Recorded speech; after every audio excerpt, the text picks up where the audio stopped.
السلام علیکم ورحمۃ اللہ وبرکاتہ۔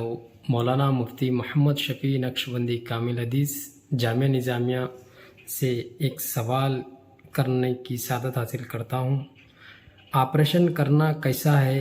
کیا عورت جائز اور ناجائز حمل گرا سکتے ہیں یا نہیں؟ عنایت فرمائیں۔ السلام علیکم ورحمۃ اللہ وبرکاتہ۔ یہ ناچیز محمد شفیع نقشبندی القادری کامل حدیث جامعہ نظامیہ متوطن شہر ہاسپیٹ کرناٹک۔ میں آپ تمام کا تہ دل سے شکریہ اور استقبال کرتا ہوں کہ آپ جو ہماری یوٹیوب چینل سنی انوار الاسلام میں تشریف لائے ہیں، لہٰذا آپ سے گزارش کرتا ہوں کہ ہمارے چینل سنی انوار الاسلام کو آپ سبسکرائب کریں اور واٹس ایپ فیس بک میں آپ خوب اس کو شیئر کریں تاکہ دوسروں تک حق بات پہنچ سکے۔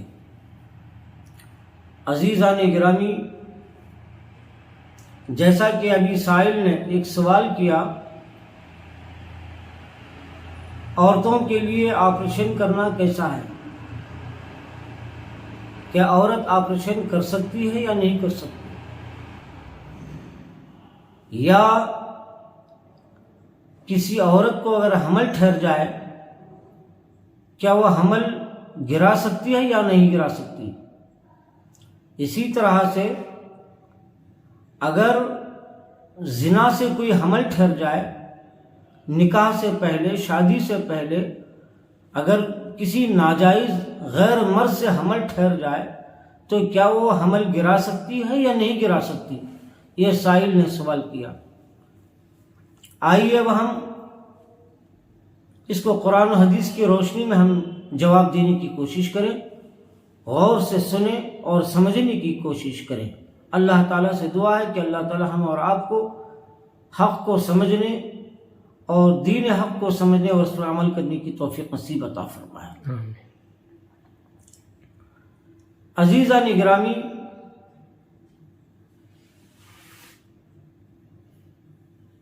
اولاد اللہ تبارک و تعالیٰ کی سب سے بڑی نعمت ہے۔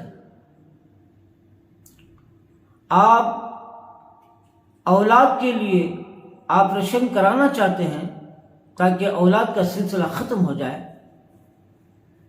نسل انسانی ختم ہو جائے۔ آپ ان بانجھ عورتوں سے پوچھئے جن کو اولاد نہیں ہو رہی ہے، وہ اولاد کے لیے کتنا رات دن تڑپ رہی ہے، رو رو کر اللہ سے دعا کر رہی ہے۔ کبھی درگاہ شریف کی چکر لگاتی ہے اور کبھی دواخانے کی طرف چکر لگاتی ہے۔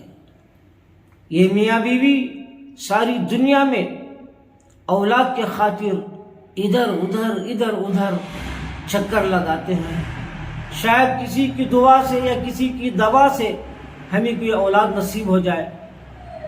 یہ اولاد کے لیے تڑپتے رہتے ہیں، بلبلاتے رہتے ہیں، ترستے رہتے ہیں، مگر انہیں اولاد نہیں ہوتی ہے تو وہ مایوس ہو جاتے ہیں۔ کیوں؟ اس لیے کہ وہ جانتے ہیں کہ اولاد ایک اللہ کی سب سے بڑی نعمت ہے، ایک ہمارا ایک سہارا ہے اور ہمارا ایک چراغ ہے۔ بڑھاپے کا بھی سہارا ہے اولاد، ماں باپ کے لیے ایک سکون کا ذریعہ ہے، ایک خوشی کا ذریعہ ہے۔ آئیے عزیزان گرامی، میں آپ کو نکاح کرنے کا ایک مقصد بتاتا ہوں۔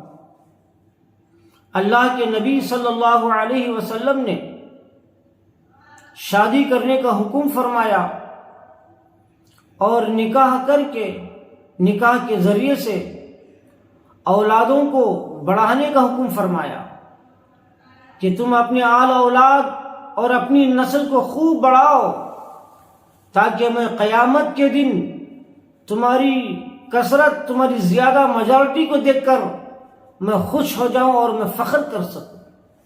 جیسا کہ حدیث پاک میں آیا ہے، بیہقی شریف کی حدیث ہے، تزوجوا فإنی مکاثر بکم الامم، کہ تم شادی کرو، نکاح کرو، نکاح کر کے تم نسل کو بڑھاؤ اپنی اولاد کو بڑھاؤ، جتنی زیادہ تمہاری امت بڑھتے چلے جائے گی، میری امت بڑھتے چلے جائے گی، تو قیامت کے دن میں فخر کروں گا۔ تو عزیزان گرامی، اللہ کے نبی صلی اللہ علیہ وسلم نے ارشاد فرمایا کہ تم نکاح کے ذریعے سے اپنی نسل کو بڑھاؤ، اپنی آل اولاد کو بڑھاؤ۔ ارے جہاں انسان کی نسل کو بڑھانے کا حکم دیا جا رہا ہے، تو پھر ایک مسلمان، کیا ہم اپنی اسلامی نسل، کیا ہم اپنی مسلمانوں کی نسل کو آگے نہیں بڑھانا چاہیے؟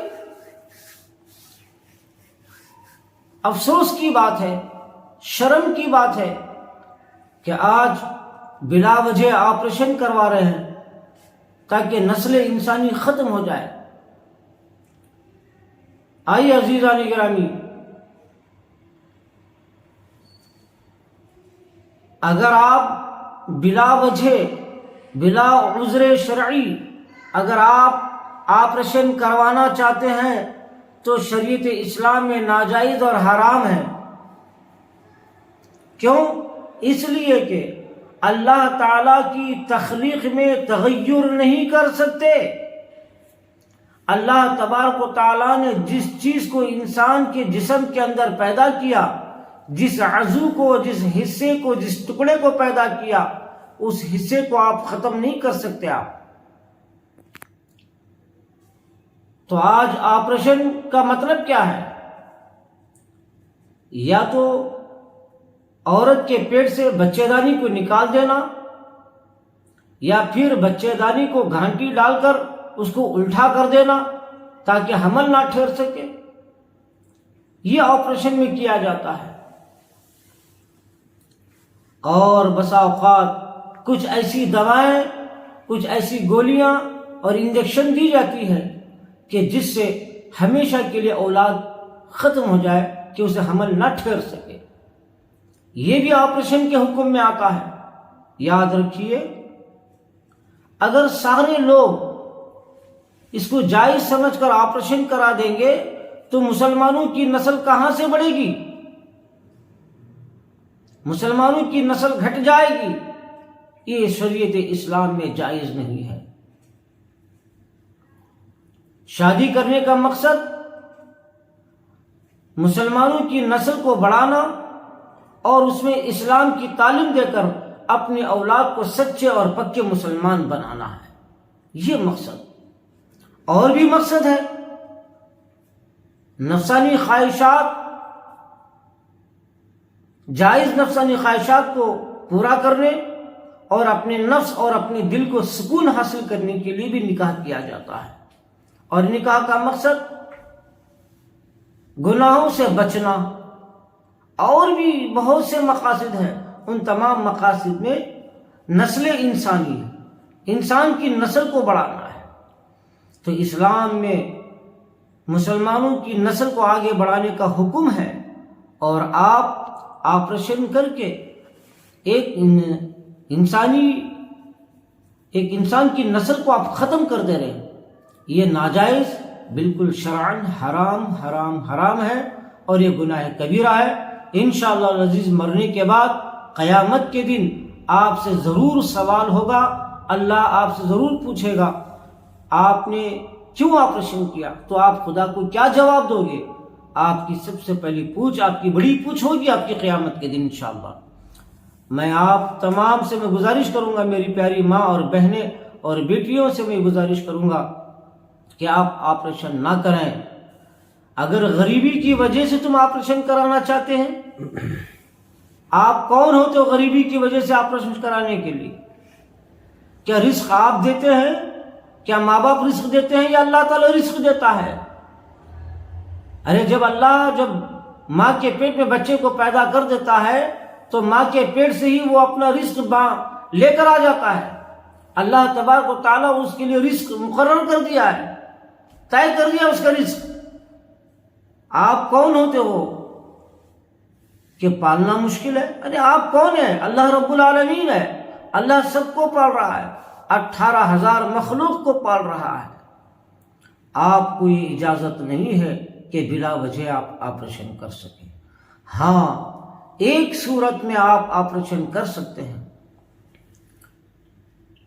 عورت اتنی کمزور ہے کہ برداشت نہیں کر سکتی اگر بچہ پیدا کرنے میں جان کا خطرہ ہو یا بیماری بڑھنے کا اندیشہ ہو یا کمزوری اتنی زیادہ بڑھ جائے گی کہ جس سے موت کا خطرہ ہو، تو ایسی صورت میں آپ آپریشن کرا سکتے ہیں اور جائز ہے۔ جب ایسی صورت نہیں ہے تو آپ آپریشن نہیں کرا سکتے، ناجائز، حرام ہے۔ اب رہی بات اسی طرح سے حمل گرانا کیسا ہے، تو یہاں حمل کے بارے میں علماء کا اختلاف ہے۔ ابھی حمل ٹکا، آپ بیمار ہو گئے یا ڈاکٹروں نے آپ کو یہ گارنٹی دے دیا کہ ڈیلیوری تک یہ بیماری بڑھنے والی ہے یا کمزور حد سے زیادہ ہونے والی ہے، تو ایسی صورت میں آپ حمل گرا سکتے ہیں۔ لیکن آپ تندرست ہیں، آپ طاقتور ہیں اور آپ حمل گرانا چاہتے ہیں، تو حمل گرانا ناجائز اور حرام ہے۔ چاہے گولیوں کے ذریعے سے ہو یا انجیکشن کے ذریعے سے ہو یا کسی بھی دوے کے ذریعے سے ہو، آپ حمل نہیں گرا سکتے۔ اور دوسری بات یہ ہے، اگر کسی عورت کو شادی سے پہلے کسی غیر مرد سے ناجائز تعلقات رکھ کر کے آپ حاملہ ہو گئی ہیں، حمل ٹھہر گیا ہے، مگر اپنے شوہر کا حمل نہیں ہے، وہ کسی غیر مرد کا ہے، تو کیا وہ ایسے ناجائز اور حرام حمل کو گرا سکتے ہیں یا نہیں گرا سکتے؟ اس سوال کا جواب بھی یہی ہے، اگر زنا کے ذریعے سے ناجائز تعلقات کی بنیاد پر کسی غیر مرد سے بھی اگر حمل ٹھہر جائے تو آپ اس حمل کو بھی نہیں گرا سکتے، کیونکہ اس میں بچے کا کوئی قصور نہیں، آپ کا قصور ہے، آپ گنہگار ہیں، بچہ گنہگار نہیں ہے۔ آئیے عزیزان گرامی، بعض علماء کا اس بارے میں اختلاف ہے۔ بعض علماء یہ کہتے ہیں کہ اگر حمل 4 مہینے کا ہو گیا ہے، 4 ماہ ہو چکے ہیں، تو 4 ماہ میں روح پھونکی جاتی ہے، جیسا کہ حدیث پاک میں آیا ہے، مشکوٰۃ شریف کی حدیث ہے، جب حمل ٹھہر جاتا ہے کسی عورت کو تو اللہ تبارک و تعالیٰ اس کے پیٹ میں 40 دن میں خون بنا دیتا ہے، جمع ہوا خون بنا دیتا ہے، پھر اور دوسرے 40 دن میں ایک گوشت کا لوتھڑا بنا دیتا ہے، یعنی گوشت کا ٹکڑا بنا دیتا ہے، پھر اور ایک 40 دن میں اس کی ہاتھ پیر ہڈیاں اور اس کی شکل صورت بن جاتی ہے، اللہ بنا دیتا ہے، اور اس میں پھر 4 مہینے میں روح پھونکی جاتی ہے، وہ بچہ زندہ رہتا ہے۔ تو اب کوئی 4 مہینے کے بعد اگر کوئی حمل گراتا ہے،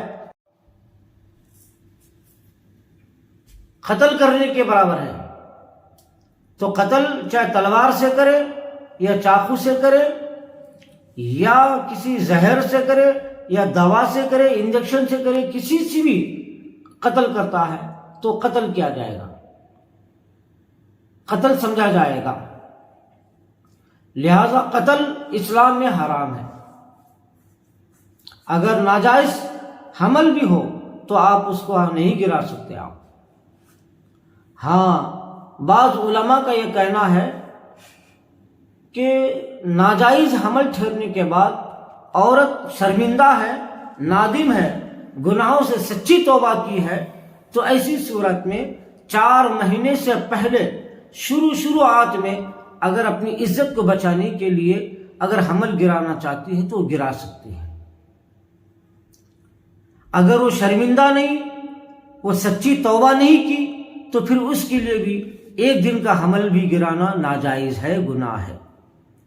تو آئیے عزیزان گرامی، میں اپنی تمام ماں اور بہن بیٹیوں سے اور بہنوں سے میں یہ گزارش کرتا ہوں کہ آپ اللہ اور اس کے رسول صلی اللہ علیہ وسلم کے بتائے ہوئے راستے پر چلیں، ناجائز کاموں سے بچیں، حرام کاموں سے بچے، گناہوں سے بچے. جو اسلام نے جو جائز طریقہ بتایا ہے وہ جائز طریقے سے آپ زندگی گزاریں تو انشاءاللہ تعالی اللہ تعالیٰ آپ کو دنیا میں بھی اور آخرت میں بھی کامیابی عطا فرمائے گا اور آپ کے گناہوں کی بخشش کا ذریعہ بن جائے گا. میں اللہ تبارک و تعالیٰ سے دعا کرتا ہوں کہ اللہ اپنے حبیب پاک کی صدقۃ پہل میں ہم تمام کو بھی راہ حق پر چلنے کی توفیق عطا فرمائے. وصلی اللہ تعالی علی خیر خلق محمد و آلہ وصحبہ وسلم وبارک علیہ برحمتک یا ارحم الراحمین. الحمد للہ.